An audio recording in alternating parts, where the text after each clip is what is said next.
Bismillahirrahmanirrahim. Assalamualaikum warahmatullahi wabarakatuh.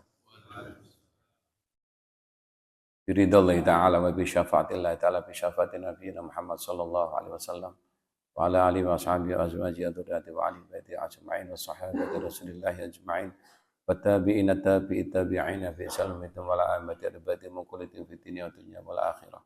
Syai'ul lillahi Fatiha. Suratul ladzina amta 'alaihim ghairil maghdubi 'alaihim waladdallin. Qul a'udzu ta'ala min masyarikil ardi ma gharibiha fi barri wa bahri amsaman bi sabbi wal ajli. La hadri abain wa ummahatina wa ajdadina wa jaddatina wa masya ahli kuburina bi jama'atina fi hadzal masjid wa ghfir dhunubahum min ni'matil qubur wa mahfidhum bi janabina Muhammad sallallahu alaihi wasallam. Yab'atsu yaumal qiyamah ma shalih wa shalihat bi rahmatika ya arhamar rahimin. Waj'alhum min ahlil jannah. Al-Fatihah. Iyyaka na'budu wa iyyaka nasta'in. Ghairil maghdubi waladdallin. Al-mu'assisina fi hadzal masjid bi rahmatika ya arhamar rahimin yassir hajatina yassir umurana hasil maqasidina wa tujibat da'wana lil ibadah dzurriyyah shalihah wa ibadina sakinah mawaddah wa rahmah barakatan ilmina wa rizqina wa sihatana wa umuran taunil ibadah min barakati hadzal majlis bi rahmatika ya arhamar rahimin. Al-Fatihah. Shiratal ladzina an'amta 'alaihim ghairil maghdubi 'alaihim waladdallin. Shadaqallahu 'adzim. Bismillahirrahmanirrahim. Innal hamdalillah alhamdulillahil qa'il yarfa'illahu alladhina amanu minkum walladzina utul ilma darajat. Asyhadu an la ilaha illallah wahdahu la syarika lah ilaha wahida wa rabba syahidan wa nahnu lahu muslimun. Wa asyhadu anna sayyidana Muhammadan abduhu wa rasuluhu la nabiyya ba'dah. Allahumma salli wa sallim wa barik wa karrim wa majjid ala habibina wa syafi'ina wa qurrata ainina sayyidil bashar Rasulillahi Muhammadin sallallahu alaihi wasallam wa ala alihi wa sahbihi wa man tabi'ahum bi ihsani ila yaumil qiyamah amma ba'd. Faqala ta'ala fil kitabil karim a'udzu billahi minasyaitonir rajim bismillahirrahmanirrahim. Fabima rahmatin minallahi lintalahum walau kunta faddan ghalidal qalbi lam faddu min haulik fa'fu anhum wastaghfir lahum wasyawirhum fil amr fa idza azamta fatawakkal 'ala Allah innallaha yuhibbul mutawakkilin. Shadaqallahul azim. Al-ayah wallahu alam bi muradih. Hadratul mukarramin wal mukarramat, para sepuh bini sepuh ingkang kula mulyakaken, para kiai, para asatid wa asatidah ingkang kula taati, jajaran pengurus takmir, asisina fi hadzal masjid rahimakumullah, jamaah salat subuh ingkang kula mulyakaken. Alhamdulillah kita bersyukur pada Allah pada kesempatan ini ditakdir oleh Allah untuk bisa sujud. Kenikmatan yang besar, kenikmatan yang indah adalah kita diringankan oleh Allah, dimudahkan oleh Allah untuk melangkah menuju rumah Allah, bersujud kepada Allah. Semoga sampai hari akhir hayat kita tetap bisa istiqomah sujud di hadapan Allah Subhanahu wa taala. Semoga langkah kula jenengan ini menjadi sebab tambahan nikmat, tambahan ganjaran dan kafarat, penebus salah dosa kita mulai kita balik hingga nanti akhir hayat. Dan lebih utama lagi semoga nanti kita bersama keluarga kita, pasangan hidup kula jenengan, dzurriyyah kita, keturunan kita menjadi ahli surganya Allah Subhanahu wa taala, dipertemukan oleh Allah dengan Nabi Muhammad sallallahu alaihi wasallam bersama orang yang soleh dan solihat. Amin Allahumma amin. Para hadirin hadirat rahimakumullah, ngapunten sakderengipun, mohon maaf jika al-fakir saya yang ada keterbatasan pemahaman pengetahuan, minimal bekal nanti mondok lah. Mudah-mudahan ini menjadi jalan kami untuk bisa mencari barokah, ngalap barokah guru, barokah ilmu, dan barokah di majelis taklim. Jika memang nanti ada salah, mohon diingatkan. Jika memang ada yang tidak benar, mohon untuk ditegur dengan sama-sama kita taklim jika saya ada salahnya. Ngapunten para kiai, para asatid.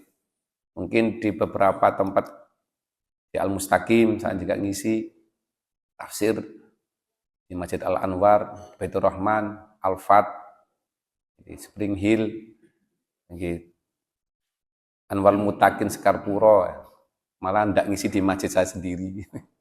Karena memang harus kita bismillah niat taklim yang di wilayah kami serahkan, kami cari para asatid, para gus-gus yang pemangku setempat.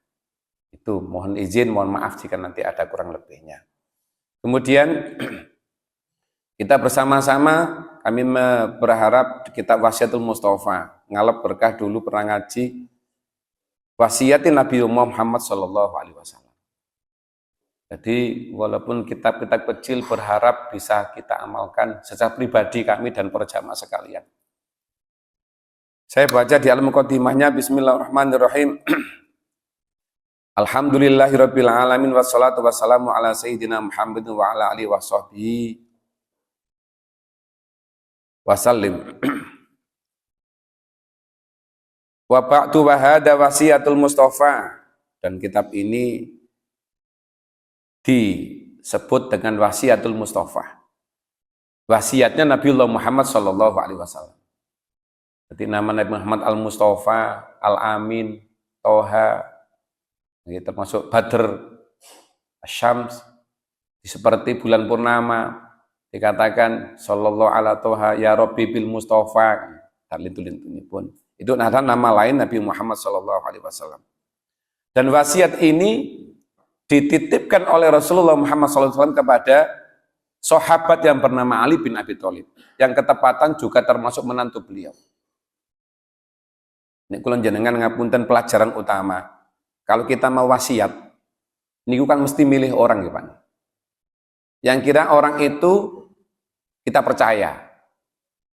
Yang kedua, kita anggap bahwa orang tersebut kita anggap mumpuni, tahu dalam segi agama.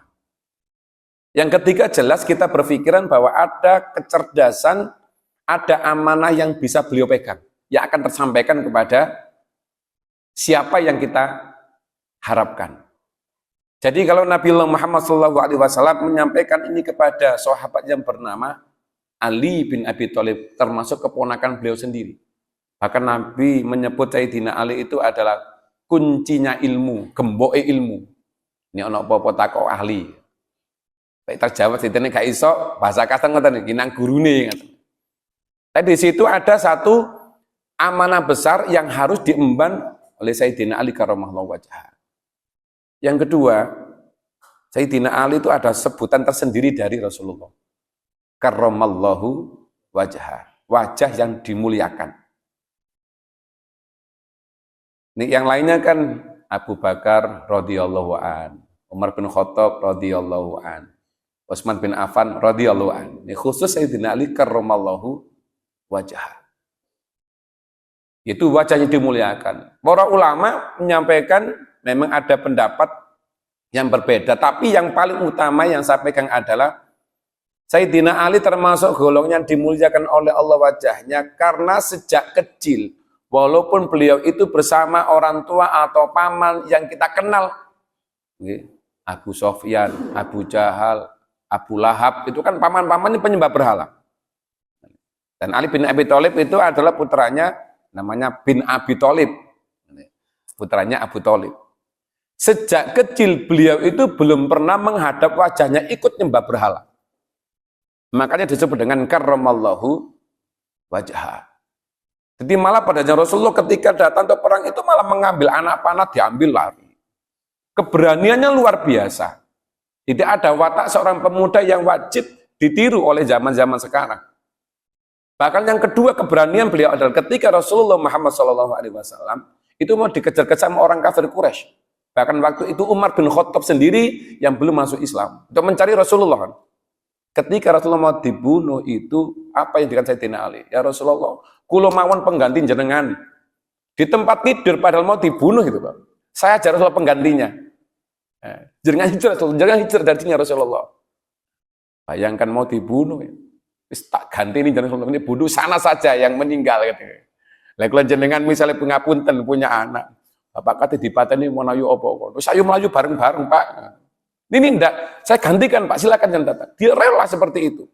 Keberanian muncul, kecerdasan, kemudian pemahaman agama. Itu sejak tercerminkan, makanya patut sahabat yang bernama Ali ini diberikan oleh Allah, diberikan oleh Rasul kepercayaan untuk memegang wasiat utama ini. Sehingga nanti harapannya ke depan, kecerdasan ini mampu tersampaikan kepada umat Rasulullah Muhammad Shallallahu Alaihi Wasallam. Nah, pilihan ilinah yang menjadi salah satu alasan kenapa beliau itu jadi orang dipercaya. Seperti kalau kita akan pesan sesuatu kan cari orang dipercaya.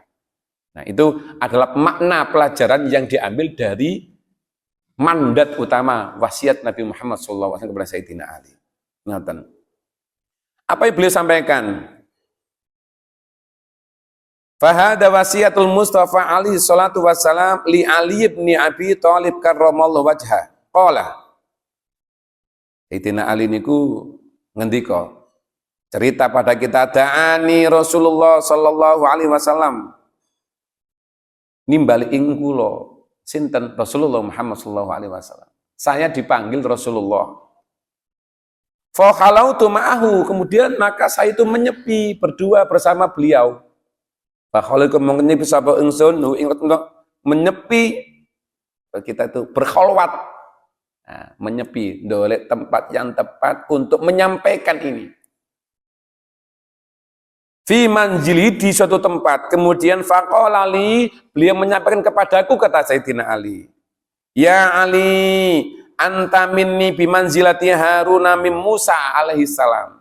Jadi gambaran beliau itu, ya Ali, saya dan kamu di tempat seperti kita berdua bersama. Gambarannya Rasulullah seperti Nabi Musa dan Nabi Harun. Sekarang kalau kita kaji, saya cari dari referensi Al-Quran, kenapa kok gambaran Nabi itu yang digambarkan itu seperti sebagaimana Nabi Musa dan Nabi Harun. Nabi Musa dan Harun kan bersaudara dekat. Sangat dekat dengan Nabi Harun itu.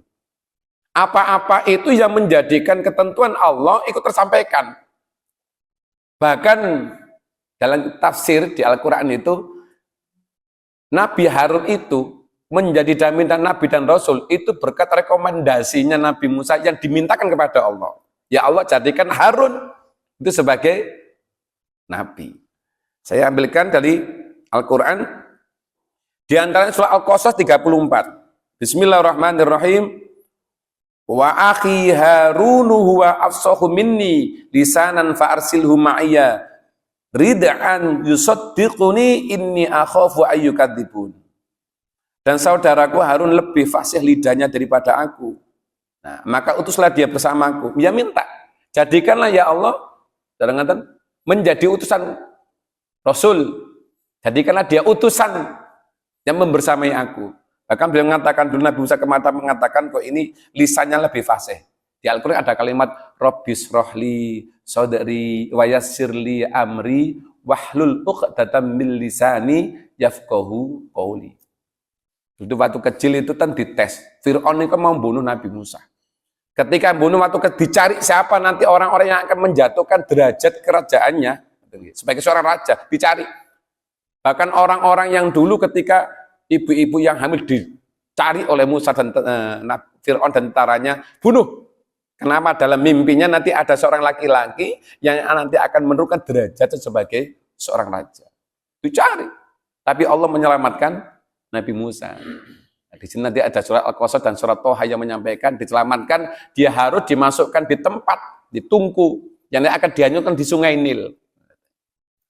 Itu di ayat pertama, akhafu ayyukadzibun. Singkat ceritanya, ketika beliau itu diberikan tiga iki wong Israel opo ndak? Dites ada susu dan api, digeni. Ketika yang namanya beliau mau ngambil susu ditampil sama maka Jibril, ojo iki ae sing diambil api ini. Dimut. Seandainya kalau nanti mengambil air susu itu nanti akan dibunuh orang Israel nanti. Allah menyelamatkan sehingga api ini kelihatan dimut. Dari sini lidahnya Nabi Musa menjadi cedul. Cedul nanti. Karena penyebab seandainya tidak mengambil bara api ini akan dibunuh orang-orang Israel waktu itu. Sehingga nanti ada Rabbis rohli saudari wa yassirli amri wahlul uqdatam min lisani yafqahu qawli. Jadi ada cedul tadi. Sehingga disampaikan sama Nabi Musa, wa akhi Haruna wa afsahu, dia lebih fasih daripada aku ya Rabb. Lisannya fa'arsilhu, maka utuslah. Jadikan dia sebagai rasul. Jadi ini doa yang dekat. Saking dekatnya sampai minta kepada Allah. Sehingga apa? Ada gambaran utama pelajaran dalam dialog ini. Bahasa kasarnya, hei Ali, jangan bahasa pemahaman kami seperti itu saya, bahwa ojo anggap aku itu sebagai seorang nabi dan seorang mantu. Kamu duduk ojo anggap mantu, ini statusnya ngeten loh. Ini adalah karena risalah. Seperti Nabi kan walaupun saudara, bukan sebagai saudara, anggap tahu, tapi sebagai utusan Allah. Sedangkan kamu sebagai seorang sahabat. Sedangkan kamu bukan status sebagai seorang keponakan. Tapi gambaran Nabi sebagai Nabi Musa dan Nabi Harun, utusan Allah yang sangat dekat. Jadi kalau kita itu memberikan satu pemahaman atau amal sama orang, itu menggambarkan ada yang bahasa yang baik, ada cara yang baik untuk menyampaikan. Kemudian duduk dekat dengan sekali, sangat dekat sekali. Nah, kemudian apa bahasanya lagi? Ghairu annahu la nabiyya ba'di. Tidak ada nabi lagi sesudah aku ya Ali. Pesan pertama. Apa tadi? Iki dekat-dekat. Nanti iling, aku akan berwasiat kepadamu bahwa nanti tidak ada nabi sesudahku. Usikal yauma biwasiatin. Sekarang aku berwasiat kepadamu. Aku berwasiat kepadamu, hai Ali, pada hari ini biwasiatin, dengan wasiat ini, in anta hafidtaha, jika engkau memegang wasiat ini, istahamid, dan hidup engkau akan terpuji. Wa mutasahidan, ini kapan nanti ditakdir oleh Allah meninggal dengan memegang wasiat ini, maka yang melaksanakan, yang pegang wasiat ini tergolong orang yang mati syahid. Wa ba'asakallahu yaumil qiyamati faqihan aliman, nanti ketika dibangkitkan oleh Allah di akhirat akan dikelompokkan, digolongkan sebagai orang-orang yang faqihan, yang faham akan agama, aliman, dan yang ngerti, yang sangat paham agama. Jadi nanti harapannya, berarti siapapun yang nanti akan disampaikan Sayyid Rasulullah ini kita pahami, kemudian kita terus melaksanakan, akan mendapatkan kemuliaan yang hebat. Kita tergolong orang dipuji. Nek sing muji Gusti Allah luar biasa. Nek sing muji menungso mawon nggih sebatas pujian nggih pun mantun nggih patut. Nek sing muji Gusti Allah, alam malakut, malaikat niku terkenal, mengenalkan, ya membanggakan, ya malaikat nggih, Gusti, lihatan itulah hambaku. Saiki sujud. Jadi dicudik. Sampaikan kepada para malaikatnya, dibanggakan oleh Allah, dipuji oleh Allah. Itu lihatan, sujud kepada. Kemudian apa? Turunlah engkau malaikat, turunlah. Berikanlah dia rahmatku, berikanlah ampunanku, dan ijabai atas doa-doanya atasku. Jadi turunnya malaikat ini akan menjadikan dan memberikan apa yang kita harapkan, akan diangkat menuju kepada Allah dan diijabai oleh Allah Subhanahu wa Ta'ala. Di dalam beberapa kitab, khususnya kita tasawuf, kemudian Al-Imam Ghazali juga, di dalam kitab Tanwirul Qulub, itu menyempatkan hikayat-hikayat orang-orang yang terkenal di alam malakut. Kemudian apa? Ya Ali, do Ali, man akalal halal, barang siapa yang memakan barang halal. Ini Jawa ngoten, man utawi sapane wong akal akan mangan sapa man halal ing barang kang halal. Sofa dinahu, mongko bening apa agamane man, maka hatinya akan menjadi jernih. Waraqqa qalbuhu, lan tipis atine man, akan menjadi tipis hati orang itu. Walam yakun lidakwati hijaban, dan tidak ada penghalang ketika dia berdoa kepada Allah. Jadi kuncinya yang pertama adalah harus memilah agar yang dimakan, yang diminum itu adalah barang yang halal. Kenapa? Karena yang di sini nanti apa yang kita makan, jika kita konsumsi itu akan mengalir ke darah seseorang, dan pasti di situ akan melewati yang namanya hati. Nah, hati ini yang nanti akan menjadi salah satu sebab dia akan memberikan istilah qalbun ikun milih, dipilah. Imam Ghazali menyampaikan kapan dihitung ngoten, hati kita dibagi menjadi 4 bagian. Imam Ghazali. 4 bagian itu diantaranya adalah akal, kemudian kolbun hati, kemudian ruh, yang keempat nafsu. Nafsu dibagi tiga, Imam Ghazali. Nafsul mutmainnah, nafsul lawwamah, dan nafsu sayyi'ah. Nah, si tengah-tengah ini singkulon jenengan itu yang biasa mubah yang kita laksanakan sama-sama, yaitu nafsu yang lamawa. Lalu apa itu? Nafsu makan, minum, istirahat. Kita butuh refreshing, kita butuh guyonan, kita butuh yang namanya wis ngoten nggih, cara ngoten nggih, ngopi lawamah. Di tengah-tengah ini nanti kondisinya hati nanti. Maka harus hati-hati dipilah. Karena sudah masuk dalam batin kita, semua yang akan kita laksanakan nanti itu akan melewati salah satu anggota tubuh kita, yaitu hati.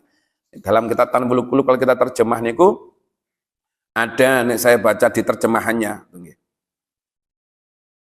Dalam surat At-Tahrim, Bismillahirrahmanirrahim, in tatuba ilallahi faqad safat qulubukuma wa in tadhara alaihi fa innallaha huwa maulahu wa jibrilu wa sholihul mu'minina wal malaikatu ba'da dzalika dhahir.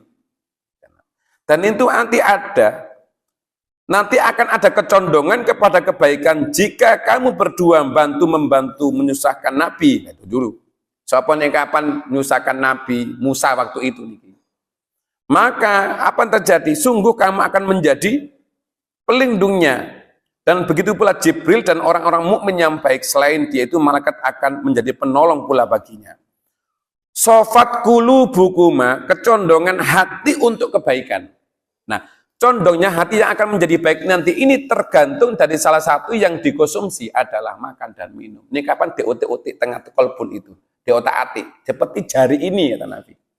Ini diotik api ngitan api, ini otik elek di elek. Ini kapan sudah masuk barang yang haram, maka itu akan menjadi darah yang haram itu akan menjadi tempat dan jalan syaitan untuk memasuki diri kita. Karena yakul halal at-thayyib, makan yang halal dulu kemudian thayyib. Orang-orang dulu ngapunten, kalau mengamalkan satu amalan, walaupun ilmu dan itu cetek bahasa Jawa yang ngoten, niku luar biasa ngamalkannya. Yakin sehingga apa? Wis mek mangane telo, puhu ngoten nggih. Niku nis ngobrol ngoten, karena memang halal, jelas halalnya. Sing dimakan, sing tandur nggih mereka sendiri, sing nyirami nggih mereka sendiri, sing nyabut mereka, sing masak nggih mereka. Jadi mulai dari tanam sampai panen niku semerap, jelas halalnya. Kalau jenengan sekarang ini, niki senantiasa sering makan barang syubhat. Nanti ada di berikutnya. Napa niku ya aliman aklas syubhat. Nah ini ada di belakangnya. Yang kita tidak tahu derajat awal halal haramnya. Tuku ning Indomaret, ngoten nggih, dan minimarket, dan swalayan terpas. Kita tidak tahu ini sing nanam bibit sinten, sing dotol sinten kan tidak tahu. Tapi agama kita luar biasa ngajari agar bagaimana caranya keluar dari masalah ini yang syubhat ini. Kita menyampaikan bulughur maram bab awal. Agar apa yang kita konsumsi terselamatkan. Jika memang ada barang sing remeng-remeng syubhat itu menjadi halal yang kita makan, maka ketika memulai ibda, mulai dalam diri kita, apa yang kita faqra bismillahirrahmanirrahim, faqat halal, maka yang kita makan akan menjadi halal. Nah kadang-kadang punya masing saja ini bismillah itu enteng, tapi kalau tidak biasa ngucap bismillah, kadang mangan itu mboten saged, Pak. Wis para tekot dijulup ngoten mawon. Orang ngombe kali bisa diombe ngoten, kenapa? Mboten biasa. Jadi mengamalkan sesuatu yang remeh, ini tidak dibarengi dengan niat awal, tidak terbiasakan, ini kok tidak akan menjadi amalan yang rutin. Enak gitu dipangan. Kamu tuh bismillah. Nabi kita diberikan solusi. Bismillahi wa awalahu wa akhirahu. Lo ngoten agama kita luar biasa. Laling mau coba bismillah mulai diajari. Bismillahi wa awalahu wa akhirahu. Ini bahkan luar biasanya, dulu saya punya murid mu'alaf, Pak. Mu'alaf itu ketika beliau untuk menyampaikan tentang ini halal, ngapunten, dulu keluarganya itu Chinese, makan babi. Rumahnya di Permata Jingga. Saking sering itu, ngoten cerita, hanya dia sekolah, di sekolah yang biasanya Katolik. Dia pindahan dari sekolah Katolik, sekolah non-Islam, saya sebut. Kemudian dia sekolah. Ketika pelajaran agama Islam, dia langsung mengatakan, Pak, mohon maaf, saya tidak bisa wudhu. Jadi urutan wudhu itu betul sakit. Tidak bisa. Bismillah, nak, ayo diajar wudhu. Ajar wudhu, Pak. Singkat ceritanya, terus sampai dia lulus, pokoknya bisa mau coba Fatihah, tetes mau Fatihah, ngoten mawon. Takhiyat itu betul sakit hafal ya setas. Singkat ceritanya, dalam perjalanan dia itu les ngaji, ngoten nggih, datangi ngaji. Ada apa-apa tanya. Sampai dia nikah, saya dikabari. Setelah nikah kemarin saya tidak tahu, waktu sudah Covid, ternyata takdir Allah. Orang yang hanya pemahamannya pas-pasan, tapi yakin tentang agama Islam, ketika dia meninggal dalam keadaan husnul khotimah, ketika mau melahirkan. Bapak sinten singgiro kayak gini. Keterbatasan pemahaman, keterbatasan melakukan aktivitas ibadah, tapi karena yakinnya tentang agama diyakini, meninggal Allah menetapkan husnul khotimah ketika mau melahirkan, tidak nutut. Inna lillahi wa inna ilaihi rajiun. Dan apa jaminannya? Orang yang meninggal ketika melahirkan itu sebagian orang yang jihad fisabilillah, surga tanpa hisab. Dianggap oleh Allah sama seperti orang yang perang di Palestina.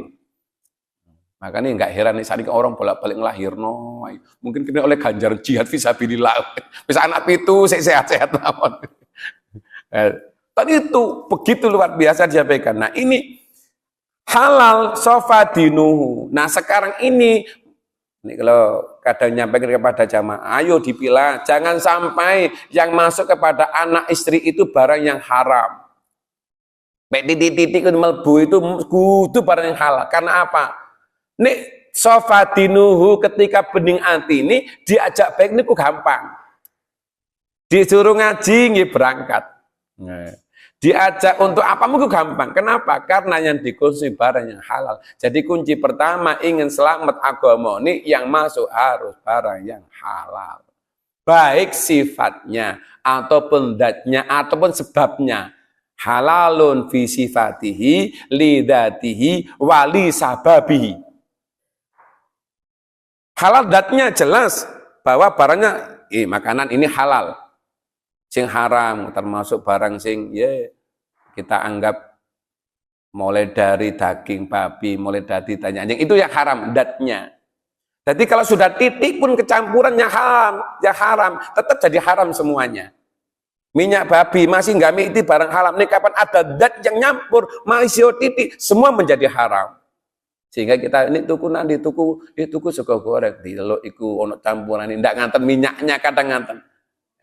Dulu waktu saya ngontrak di Kebalen, udah ngotot dedeh ini belum dedeh ini, nggak tahu itu, apa dedeh. Dan itu kan nggak tahu, dan wajane ini minyak itu dipakai nyampur goreng tahu, goreng kan semua menjadi haram nanti. Kenapa? Ada dat yang itu sedikit haram, maka semuanya menjadi haram.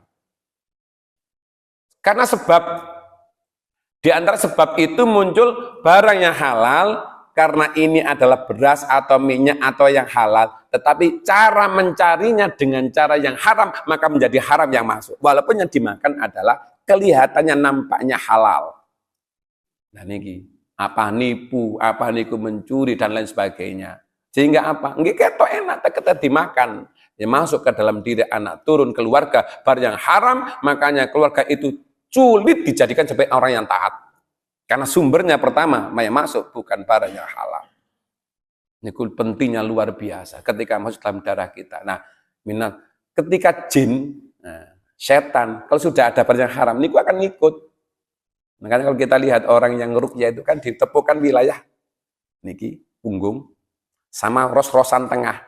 Nah, kalau biasa ngoten wae. Ini wingirian bismillahirrahmanirrahim. Dia doa. Jadi jin itu akan nempati itu. Iki mesti ono barang sing gak tepak secara konsumtif. Walaupun nanti ada juga barang yang tepak secara sebabnya mungkin ngapunten notok nyelimpin titik ada sebab lain kena orang, kena kiri, macam-macam lah niku sebabnya.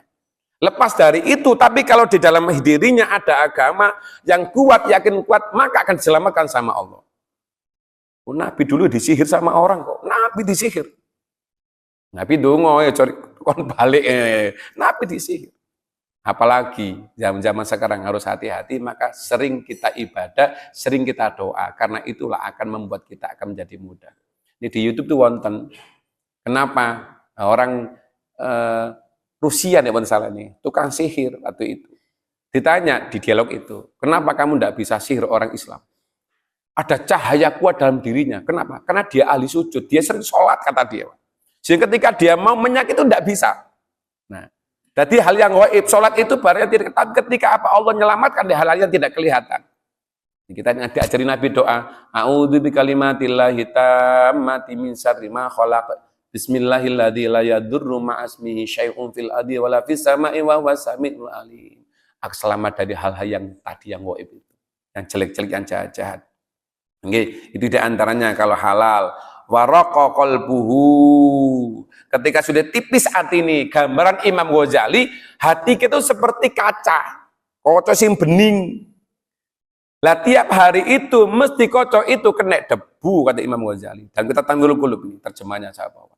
Nah, maka perlu agar kita saja ketika hidup, ketika keluar aja bos, mobilan nopo tenggriyo ketok kaca mobil itu aduh gak terang, wis langsung diusapi perseti, cek bening. Bahkan gak keluar aja, di perseti ditutupi, dijaga. Itu kendaraan kita. Ada yang harus kita jaga lebih dari itu nopo hati. Agar tidak kena itu kita mesti lihat, mungkin lihat aku koyok gini wis mangkel, ayo ketutup lagi. Saja Imam setiap hari itu kita seringkali berindikasi dosa, maka fastaghfir, beristighfar setiap hari seperti kaca ben diusap tiap hari hingga bening hati ini itu. Ini kapan makanannya halal sudah saya katakan harus tiap hari istighfar. Rasulullah Muhammad SAW tidak kurang dari 100 kali istighfar setiap hari. Ditanya, ya Rasulullah, jenengan niku ya Rasulullah, surga sudah pasti, dosa di ngapura, napa jenengan kok tetap sholat sunnah, sehingga tetap jenengan itu akan melakukan perbuatan yang sunnah-sunnah ya Rasulullah, kok ibadah tetap? Apa kata Rasulullah? Duhai sahabat, pundakku ini amal lebih besar dan berat di hadapan Allah. Aku berusaha beribadah kepada Allah itu dalam rangka untuk syukur kepadanya. Sebagai bukti terima kasihku kepada Allah karena aku diberikan keistimewaan seperti itu. Jadi kalau jenengan kalau ingin Rasulullah bagaimana cara? Kenapa kita ibadah? Sebagai cara untuk terima kasih maturnuun nang Gusti Allah. Ketika tidur Allah masih jaga kita. Ketika kita aktivitas kemanapun Allah masih jaga kita. Ketika anak kita aktivitas sekolah atau kemanapun Allah masih jaga anak kita. Maka sepatutnya kita sujud sebagai bukti terima kasih kepada Allah Subhanahu wa taala. Sebagian Rasulullah menyampaikan ibadah kepada Allah karena terima kasihnya kepada Allah Subhanahu wa taala. Ini hal yang luar biasa Bapak Ibu yang harus berusaha kita lakukan walaupun sulit. Ya umum ngeten iki ngapunten. Den Baitur Rahman nek subuh ya. Sing jamaah subuh nggih nek dilihat ngoten nggih wis. Rambutnya putih-putih, jenggotnya putih-putih. Umur paling enggak wis 50 alhamdulillah wis sudah munggah kan. Kenapa? Wis aku tak sujud nang Gusti Allah. Kitab mau Idul Usfuriyah itu di bab akhir. Itu yang kemarin saya kaji di Masjid Al-Umar itu yang ke-28. Itu itu. Yang menjadi keheranan sama orang yang ciloko, orang yang celaka adalah ketika dia sudah pada masa tua, tidak mempersiapkan untuk bekal kubur. Saja kanjeng Nabi ngoten. Sapa sih? Mangan sate nggih ono rasane enak, dikei gula titik kelegen, ning mari mangan akeh asin wedi yang namanya darah tinggi, dikei pedas-pedas wedi lambung tertentu, dikei mangan kok napa niku sing santan-santan wedi kolesterol. Pokoke kono mboten. Dan yang kita lihat, ketika orang sepuh sudah makan itu tidak banyak-banyak, dikit sudah kenyang, Pak. Allah memberikan kekenyangan kepada beliau karena apa? Ada makanannya lebih mengenyangkan, makanan rohani, sujud, dzikir, baca Quran, wirid, itu yang makan yang super istimewa. Kan dzikir masyaallah. Sampai lali Pak Nabi. Kenapa? Kan itu makanan yang super istimewa. Dulu mau sih kepala saya Pak, jam 3 guys turu. Saya tidak bayangkan jenengan kepala 60 70, jam 2 wis melek paling. Iki alarme kata, nang jeding nuyu. Alarme kata katuan kemul keangkat kademen melek. Itu saja alarm untuk kita bangun kan ngoten saja. Bahasanya bukan karena kita itu ndak iso tapi itu alarmnya dilikno. Iki adem apa ndang-ndang. Apa sayang Gusti Allah. Dalam kitab Nasuhul Ibad. Salah satu orang yang kafarat menjadi penebus dosa adalah ketika dia mau bangun wudu dalam keadaan dingin bardan. Dingin disebut Nabi itu dingin bardan. Dan ketika wudhu itu ada sebagai kafarat kelontor dosa, tangan ini itu melepas dari ikatan setan atau jin. Ketika dia berjalan itu ada membersihkan 3 ikatan kita ketika kita tidur, ketika bangun siji udar, ketika menuju ke tempat mana tuh mau ceding napa melaku 2. Nah, terakhir ini belum terlepaskan jika kita belum wudhu. Ini kapan wudhu? 3-tiganya lepas, insya Allah mesti mudah. Kalau jenengan niku yang paling abot niku kira-kira dipikir iki. Niki wudhu ini apa sholatnya? Wudhu, Pak. Sinten tiane pun wudhu, tale enteng sembahyang. Di situ berarti ada satu kafarat, ada fadilah wudhu itu akan ngerontok nih dosa. Tipis hati, ngapunten suatu saat ini sedikit saya tambahkan nyelempang dikit. Hati yang kuat. Dulu ada peristiwa yang terjadi pada sahabat ini berangkat pagi-pagi menuju masjid. Wis subuh niku ban menuju masjid. Ketika mana? Wis wayu udan, mari udan ketika menuju ke masjid ternyata apa? Wenten iblis niku belum menampakkan diri wujudnya sebagai seperti manusia yang punya jasad ini. Tadi nggak nampak. Niku wong belakang masjid itu dijeglang. Belakang jatuh, tiba. Akhirnya kelambine rusuh kabeh. Harapannya gak sitona masjid. Tapi orang ini waroko kolbu atine tipis nang Gusti Allah cepet tetap kepingin oleh fadilah salat jamaah di masjid. Balik mulai adus ganti kelambi berangkat malih. Loh, setane heran berangkat mana wong iki? Jowo tak karepku gak usah berangkat mana? Dijegal malih, Pak. Mbok dikei watu kesandung pokoke ini kecarane iblis. Tiba malih, rusuh malih. Wis diharap wis mulih gak berangkat malih nang masjid. Sampai dia di rumah adus malih, ganti malih berangkat malih. Yang ketiga ini iblis menampakkan diri wujudnya dengan jasad ngembong-ngembong tadi menungso yang kita sebut dengan setan. Jadi cara atau ngoten kita itu secara akal nih lebih sulit ngadami setan timbang ngadami iblis. Ini iblis niku dari a'udzubillah. Ngoten wis melayu iblis ya. Kita sudah kalimat Quran niku pun melayu iblis itu. Tapi dari setan niku repot. Makanya kita diajar Rasulullah kapan ta'awud a'udzubillahi minas bukan minal iblis, minas syaiton. Kenapa? Jasad, sifat jahat, sifat jelek yang nempel di jasad seperti ini, itu disebutkan setan. Nah kadang setan ini saya repot, kadang setan itu berbentuk bojone, setan berbentuk anak, setan bentuk konjol. Nanti sembahyang, gak usah wis pang, sama adem-adem gitu, turu wae wis, gak usah sembahyang. Setan ini kok muncul. Nah, jin kan mereka berdekat ngomong, setan kan ngomong. Kita mau berangkat aneh, ojo Pak, ojo berangkat sih Pak, terno aku Pak sekolah Pak, terno aku loh setan ini. Jadi kating, no cara ngoten nolak ngoten bojone dhewe, kating nolak ya anake dhewe, kating nolak tanggung kadang menghadapi setan lebih abot. Makanya Nabi ngajar kita, a'udzubillahi minas syaiton. Iblis ini dibaca Al-Quran, ayo. Nah, disebut sampai ngoten niku wau, karena atine niku roko qalbuhu tetap berangkat. Ketika berangkat ketiga jelma jadi setan wujud. Nah, ketika wujud ini jelma, wong mukmin, sapa awakmu? Aku iblis. Ya, aku iblis. Lah pokok saiki, tak taruh nama masjid wis. Dia ngantarkan ke masjid, Pak. Dia tanya, "Kenapa kamu mengantar aku ke masjid?" Iya wis. Kon kudu tak antarno saiki. Kenapa? Saya khawatir Allah memberikan pengampunan lebih banyak lagi. Dia cerita, "Apa sih saja nih? Si mukmin sakjane sing jeglang awakmu tiba mau aku. Mau saya biar kamu nanti itu nggak jadi ke masjid. Lah awakmu sih berangkat lagi. Loh ketika kamu berangkat yang kedua kali, langit kebuka. Kenapa? Ada suara dari langit, si fulan, wang mukmin, berangkat menuju masjid ini ketika berangkat dewe pengampunan untuk dirinya, pas dia dijegal jatuh dia berangkat lagi, kebuka, si mukmin, dosamu lan dosane keluargamu sak tonggomu diampuni Gusti Allah. Loh, niki tonggo katut lho, Pak. Padahal tonggo ini turu loh nih. Karena keistimewaan seperti ini waraqqa qalbu berangkat ke masjid. Dosamu, dosa keluarga lan tonggomu diampuni Gusti Allah. Makanya ada satu kalimat, sapa nek kapan wong itu tempat tinggalnya cedek masjid, cedek pondok pesantren, majelis taklim atau zikir, insya Allah hati ini ditenangno.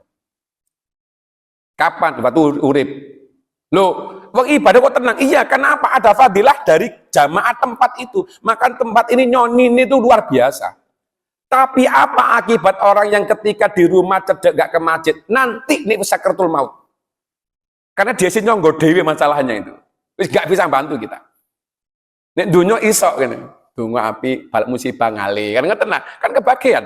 Dikir on masjid dikir orang yang jahat apa ngali. Karena ada dikir ini. Tapi nanti ketika dia menghadapi tidak ada bantuannya adalah ketika dia menjalani sakit parah, malu wedi, kate mati wedi, dibantu dungo tok enggak bisa yang lainnya. Yang ketiga, kamu kok balik lagi? Ono doa lagi. Kenapa? Agar engkau dosamu, tenggangamu dan dulu-dulumu diampuni Gusti Allah. Lah saiki tak teruna masjid. Kenapa? Saya khawatir engkau kebuka langit, malaikat dungo. Kenapa? Saya khawatir engkau, si fulan, dosamu, dosa keluargamu, tonggomu lan umat Nabi Muhammad di sepuro mumpun dorong ngono tak teruna masjid wis. Ngoten setan ngaman. Terus napa? Engkau titenono nduk masjid. Lan sak marine salat tak hancurkan pahalamu. Ngoten, Pak. Niki dialognya iblis mboten. Tak entekno dosamu, tak entekno ganjaranmu. Entekno sing berangkat to. Ngoten niku. Nah, makane teman-teman nanti kan ngoten. Baru saat itu kanjeng Nabi niku ten masjid. Karena atine orang tipis dan kebaikan, enten iblis njaba ni masjid ngoten. Disapur kanjeng Muhammad. Iblis lha kok ngene. Niku nenggo umat jenengan ya Rasul. Lho, iku gudon umatku di jero iku lho. Iku wong biasa-biasa. Salate itu biasa. Ya Rasulullah, saya tidak bisa mengganggu umat jenengan. Kenapa? Karena di dalam masjid itu ada satu orang yang ahli dzikir. Satu orang dan dia, satu orang nanti. Karena itu saya tidak bisa ganggu yang lainnya. Luar biasa jamaah ini, Pak. Jadi kita, misalnya saya pribadi, uang biasa-biasa. Tapi Allah menganggap salah satu ada jenengan yang ahli dzikir. Itu bisa menjadi penyebab doa saya dikabulkan sama Allah. Bukan karena imamnya. Bukan karena ustadznya, karena amin jenengan. Kan Nabi Daud dalam hadis masyhur dan kitab Nasoih, orang sepuh yang sudah usianya lanjut 60 tahun ke atas, dan yang Gusti Allah dawuh ngeten kanjeng Nabi, aku isin nih nggak nerima dungane. Makanya harus bersyukur anak-anak sekarang, remaja sekarang ini ketungguan wong tua. Tapi rata-rata arek saiki mau ketungguan wong tua. Gitu. Padahal di situ nyonine berkah dia itu di situ. Itu magnetnya Gusti Allah. Dungane meneng itu menjadi berkah, narik magnet kuat. Pertahanannya dia, pangkatnya, derajatnya, jabatannya kuat, bukan karena kecerdasannya, bisa jadi karena dzikirnya orang ahli sujud di situ yang sudah sepuh. Itu waraqqa qalbuhu. Mali-mali, nah hati tipis ini, bening ini menjadi sebab yang kita setiap hari istighfar. Sebelum nanti napa niku nek kapan mus kaca nek gak tau diperset itu sampai kretong, digosok kita mboten saged apa. Gobrot nggih semprot mboten saged. Iki ibaratnya hati yang tidak pernah satu ketetesan rahmati Gusti Allah. Sehingga istighfarnya gak terima siji 100 mboten entek, butuh wong liya untuk istighfari, butuh wong dia ngobrol alatnya yang lain, butuh yang namanya apa alat napa yatim piatu, butuh alat sedekahnya, butuh alat napa dzikir orang banyak, butuh alat napa anak turuni untuk ada satu yang namanya apa istilahnya mungkin mengandung napa kaca niki dipersetindang bening ngeten.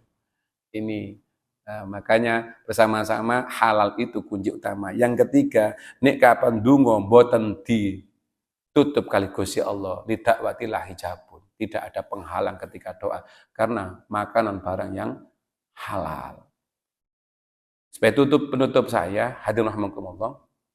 Dulu ada di kitab diceritakan oleh guru saya kitab Wasiatul Mustafa ini orang yang namanya Sulaiman. Orang Sulaiman itu tukang sol sepatu di wilayah Damaskus. Suatu saat ketika beliau itu mau tindak haji, istri itu sakit. Dia sakit. Pertama mau berangkat, dananya untuk istrinya sakit. Sehingga jadi berangkat. Kemudian ketika dia mau berangkat tahun depannya, ternyata ada peristiwa. Ketika peristiwa terjadi, istrinya hamil, mambu masakan. Nah, ketika mambu masakan ini, kok mambu enak, wah aku kepingin cara wong ngidam. Kok mambu enak, kepingin aku masakan ini. Dicari, ternyata itu mambu masakan, ada satu tempat di situ, yang agak jauh dari rumah beliau, itu ada keluarga, ternyata setelah didatangi, bau harum ini keluarga orang anak yatim. Dia mempunyai 3 anak. Bu, kula niki napa bojo kula niki hamil kepingin masak jenengan, kula tumas napa yo napa carane ngoten nggih. Dialognya saya ndak tahu tapi apa, kepingin menikmati masakan. Apa dia mengatakan? Ya Sulaiman, idulku Sulaiman. Hadza halalun ilaina wa harumun ilaik. Niki halal bagi kami, haram bagi jenengan. Gak apa-apa tak tuku wis nggih saestu niki halal bagi kami tapi halal bagi jenengan jangan. Pun tidak apa-apa berapapun tak beli boten pun. Nangislah ibu ini ketika nangis. Lho Bu napa kok sampe tambah nangis? Duhai Sulaiman ngapunten sangat napa niki? Niki sakjane sing kula masak niki sing kula masak adalah ayam tiren. Ketika anak saya itu nangis tiga-tiganya, saya tidak ada makan, saya tidak ada iwak, jangankan iwak yang namanya beras bos sekarang, gandum dulu, tidak ada beras. Saya jalan ketika di situ ada jumpai ada ayamnya mati, ikut tak masak. Solo nangis nang Gusti Allah, ya Allah, kalau mboten ngadan napa-napa ya Allah, ini saya temukan ya Allah, jadikan ini makan halal bagi kami, dimasak, baunya harum. Nangislah Sulaiman ini, ya Allah, kalau niki duwe tangga sampai ngeten ono anak gak iso mangan, gak duwe bapak. Kok saya ndak tahu ya Allah? Langsung wangsul, Bu. Bapak Ibu, duit niki kate digawe berangkat haji yang teman itu. Niku dikekno kabeh kali yatim niki pun sampean gawe mangan. Nek wange terus Sulaiman niku nangis dalu Gusti Allah, ya Rob, kula tahu niki mboten saged haji ya Allah. Kula nyuwun jenengan ya Allah, jadikan orang yang haji tahun ini mabrur semuanya. Ngoten dongane, mantun donga ngoten. Syekh ini yang ada di Mekah itu ngimpi kepanggih Sulaiman niki. Nggih wajahnya, tempatnya dijelaskan di mimpinya itu. Syekh, ketahuilah bahwa ibadah hajimu kabeh gak diterima Gusti Allah. Tapi krono dungane wong siji kabeh diterima. Enten wajah disebutkan itu tukang sol sepatu di wilayah Damaskus. Dia langsung ndak pulang, Pak. Cari orang ini. Dole ini ku sadur nggak ketemu karena tukang sol sepatu pinggir tempat. Singkat ceritanya ketemu orang itu. Kamu jenenge Sulaiman nggih. Iya, awakmu wajah sing tak delok sing di waktu di Mekah itu iki tak ketoki. Kamu duwe amalan apa? Mboten gadah napa-napa. Niku kula tong sol sepatu. Coba kasih tahu wiridmu apa? Kamu tidak punya wirid apa-apa. Kemudian dia bilang, kira-kira dalam waktu dekat ini apa yang kamu lakukan? Dia cerita. Ada anak yatim, mboten saged maam, kemudian apa? Kami mau berangkat haji enggak jadi, kula ndonga ya Allah, tak gawe danaku kangge anak yatim ini, ibu yang ndak punya ini ya Allah, kula ndonga jenengan terimalah orang haji tahun ini dari mabrur semuanya, amin.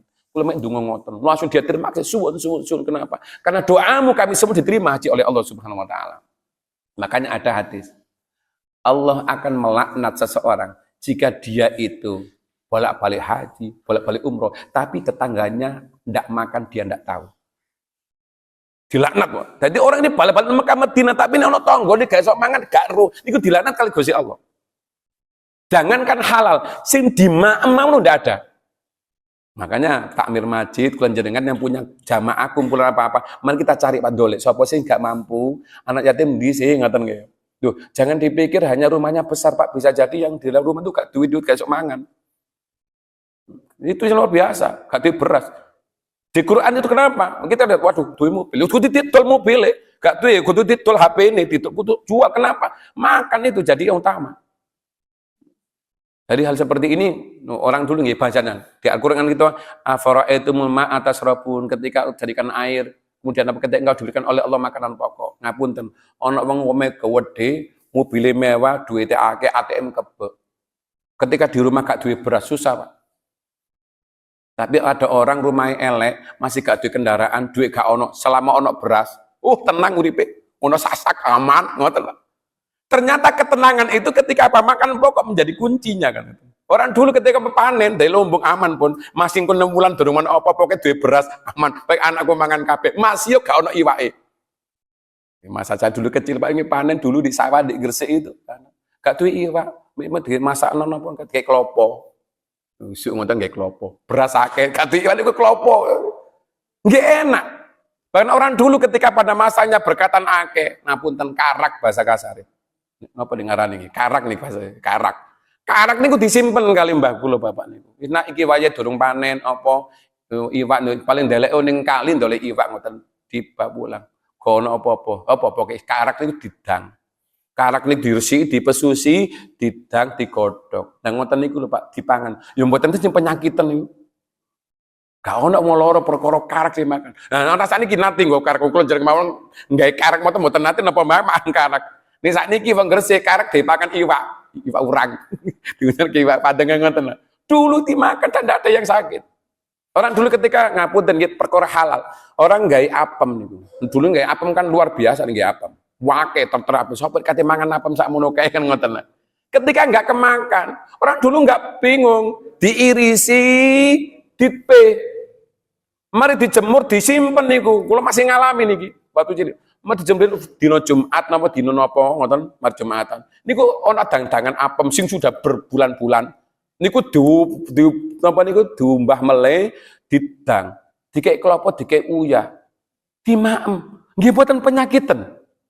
Artinya halal itu menjadi kunci pertama, toyiban kunci kedua, halalan toyiba. Kalau kita ngambil yang toyiba dulu, halal nomor berikutnya hancur.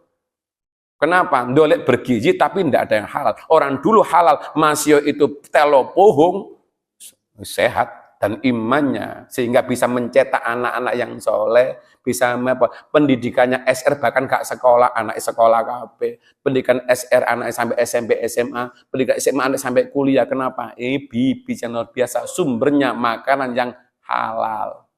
Orang dulu tuh gak pernah jadi ketemu jodoh, gak usah repot-repot dijodoh karo boten. Orang nak jodoh wacari nak apa? Senden kayu jati nak.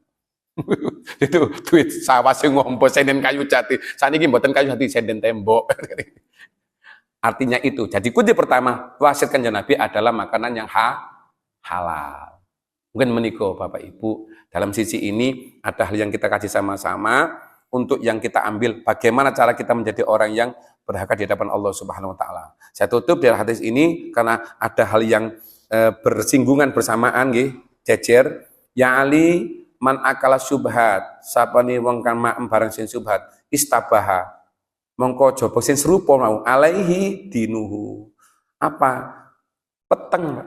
Agamane niku kandel, kandel niku tertutupnya banyak nih dijak niku butuh perjuangan besar. Soro sik butuh perjuangan. Nek tipis niku gampang dijak. Wa dalam qalbuhu, peteng atine. Itu barang subhat. Tapi nih kapan haram mata qalbu atine mati, wa khafa dinuhu enteng nek dijak elek, wa dha'fu yaqinuhu tipis keyakinane, wa hajiballahu da'watuhu nek kapan dia itu donga ditutup kali Gusti Allah, ana hijab, ana penghalang, wa qalat ibadatuhu nek kapan dijak ibadah wangel mek titik. Nah, ini barang-barang. Nah, itulah diantara ada yang halal, syubhat, haram. Jadi tengah-tengah antara halal dan haram disebut dengan barang syubhat. Makanya untuk mensiasati ini kalau jenengan kedah mengamalkan satu amalan yang paling luar biasa ketika mau makan membaca Bismillahirrahmanirrahim. Kita bulughul maram bacakan tidak hanya makan, menghampiri istri pun minimal maca bis. Nonate guyonan ngeten, guyonan. Ketika sahabat pemuda diajar Rasulullah, pemuda nih kapan ngampiri bojo aja lali. Ngeten nggih, donga Allahumma jannibna wa jannibi syaiton fi marozaqtana. Bahasa Arab. Ya Rasulullah, lah ngoten wis nafsu ya. Dawat ya Rasulullah, mboten sempat Rasul donga ngoten. Rasul mesem, Pak. Bahasa mungkin ono-ono sahabat. Faqra bismillah, cukup bismillah saja, aja sampai lali lho. Sampai ngaten aja Nabi. Ngajari barang ngoten, Pak. Cukup bismillah, aja sampai lali. Ini menjadi satu sebab dan tanda kita diridai oleh Allah Subhanahu wa taala. Menika para Bapak Ibu sekalian, dari tiga hal yang awal ini yang perlu kita sama-sama antisipasi, monggo apapun nggih sakniki, karena pemahaman kita berkah hidup itu adalah barang yang halal. Oleh karena itu selain makanannya halal, mari kita sama-sama imbangin dengan istighfar. So pengerti kita tidak tahu, karena itulah untuk bisa mendapat halalnya. Dan juga yang kedua, yaitu usaha seorang istri atau pasangan kita. Ibu-ibu kalau memang waktu niat zakat napa sedekah diniati, ya Allah, kula niat niki zakat napa niat sedekah ya Allah kangge ngresiki donya napa niku nafkahi ataupun penghasilan suami saya. Itu diniatkan, ya Allah kula niat sedekah ya Allah kanggo ngresiki donyane bojoku. Nah, sama, nek kapan piyambak iki kerja, ya Allah kula niat sedekah niat kangge ngresiki donya kula donyane bojo kula. Agar yang didapat itu bersih. Maka ketika niat masuk masjid, ya Allah saya niat ya Allah di hati tiap hari. Ya Allah saya niat apapun yang saya lakukan, ya Allah sedekah untuk saya, istri saya, anak saya, mbak-mbak saya, guru-guru saya ngoten Pak. Jadi ini nyemplung ben untuk semuanya dapat. Kenapa? Untuk mensucikan harta kula panjenengan. BE basa Jawa wonten barang sing katutan sing haram. Niko hal yang utama, mugi-mugi Gusti Allah maring kula panjenengan kesehatan yang barokah, umur panjang yang berkah. Mudah-mudahan kita semuanya dijaga oleh Allah, dilindungi oleh Allah dari barang-barang yang haram, diselamatkan oleh Allah dari barang yang subhat, karena kita tidak bisa menghindari barang subhat. Oleh karena itu, sujudlah, doa ini yang bisa untuk numplek nih dosa. Sujud ini untuk bisa untuk kafarat dosa-dosa pada Allah Subhanahu wa taala. Hadhihi niyatu shalihah al-Fatihah. Shiratal ladzina an'amta 'alaihim ghairil maghdubi 'alaihim. A'udzu billahi minasyaitonir rajim. Bismillahirrahmanirrahim. Allahumma shalli wa sallim wa barik ala sayyidina maulana Muhammad walhamdulillahirabbil alamin.